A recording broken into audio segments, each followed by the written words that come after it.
తెలంగాణలో ఏ పార్టీ మధ్య పోటీ ఉంటుంది, ఏ పార్టీల మధ్య పార్లమెంట్ ఎన్నికల పోటీ ఉండే అవకాశం? అంటే బీఆర్ఎస్ను బీజేపీని నేను వేరే రూపంలో చూడను. కలర్లు వేరు ఉంటాయి, ఫేసులు వేరు ఉంటాయి, కానీ అవి రెండు ఒకటి అడ్జస్ట్మెంట్లో ఉంటాయి. కాబట్టి మాకు పోటీ బీజేపీ బీఆర్ఎస్ ఏమంటారు కూటమి ఇక్కడ.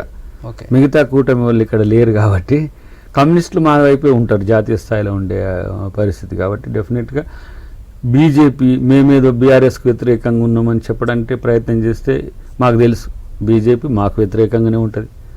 బీఆర్ఎస్ బీజేపీకి వ్యతిరేకంగా పోరాడదు, అది మాకు వ్యతిరేకంగానే ఉంటుంది. కాబట్టి వాళ్ళిద్దరు ఒక తాను ముక్కలే. గెలిచే దగ్గర మమ్మల్ని ఓడగొట్టడం ఎలా అనే ఒక యుద్ధ నీతిని బీజేపీ మొన్న వంట పట్టించుకొని ఒక 5-6 సీట్లు వచ్చినాయి అటువైపు. అట్లనే బీఆర్ఎస్ గెలవలేని పరిస్థితిలో బీజేపీ ఏ విధంగా తన వ్యూహం ఉంటుంది, బీజేపీ బలహీనంగా ఉన్న దగ్గర బీఆర్ఎస్ ఎట్లా ఉంటుంది అనే దాని దగ్గర వీళ్ళిద్దరిని వినోవర్ చేసి ఒక ఎత్తుగడతో కాంగ్రెస్ పార్టీ ముందుకు పోవాల్సిన పరిస్థితి వస్తుంది. పార్లమెంట్ ఎన్నికల్లో దయాకర్కు ఏ టికెట్ ఇస్తా అని పార్టీ హామీ ఇచ్చింది. అన్నీ జరుగుతున్నాయంత బయట ప్రచారాలే, ఏది జరిగినా బయట జరుగుతున్న ప్రచారం. 3 రిజర్వ్ సీట్లు ఉన్నాయి. ఇప్పుడు ఒకళ్ళు వరంగల్ అంటున్నారు, ఇంకెవరో ఏదో అంటున్నారు. ఏదున్నా కూడా నాకు పిసిసి గారు లేకపోతే మున్షి గారు కానీ ఎవరు కానీ నాకేమి దాని విషయంలో చెప్పలే. ఆ పరిస్థితి వచ్చినప్పుడు వాళ్ళు ఆదేశిస్తే చేయడానికి నాకేమీ సమస్య లేదు.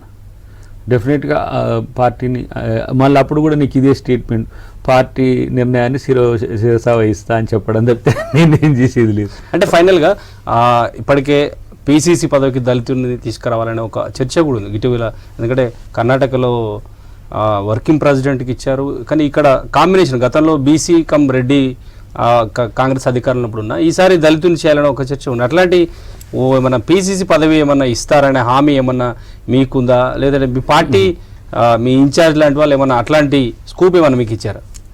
ఆ మిగిలిన పదవుల్లో పీసీసీ ఉండడం వల్ల ఈ చర్చ వస్తుంది. నేను ఆర్గనైజేషనల్గా నేను అటు జేఏసీ నుంచి కూడా వివిధ పార్టీలతో కలిసి పనిచేసిన ఏమంటారు చైతన్యం ఉంది. తర్వాత నేను సంఘాన్ని నడిపిన చరిత్ర ఉంది. ఒకవేళ కనుక నేను పదవులకే కొంచెం ఇబ్బందికరం అయితే పార్టీకి నేను ఉండే అవకాశం కూడా ఉంటుంది. బట్ నేను అనుకుంటున్నా అంత మేరకు ఇంకా సీనియర్స్ని ఎవరినైనా చూస్తారేమో. నేను అనుకున్న మహేష్ అన్నకు ఒక గుడ్ ఛాన్స్ ఉంటుంది అని అనుకున్న ఆర్గనైజేషన్ ఉన్నారు. సో అలాంటప్పుడు ఆల్టర్ చేస్తారా I don't know. I'm committed to the party. నేను ఒక చదువుకున్న అప్డేటెడ్ దళిత్గా ఇగో ఈ కాలం దళితులు కూడా ఇంత ఒక మెచ్యూరిటీతో ఉన్నారని చెప్పే ప్రయత్నం చేస్తున్నా. అది ఎంత మేరకు ప్రజలకు సింక్ అవుతుందో నాకు తెలియదు, కానీ నేనేం త్యాగిని కాదు. I have a alternatives. At the same time Congress party నాకెప్పుడు నష్టం చేయాలి.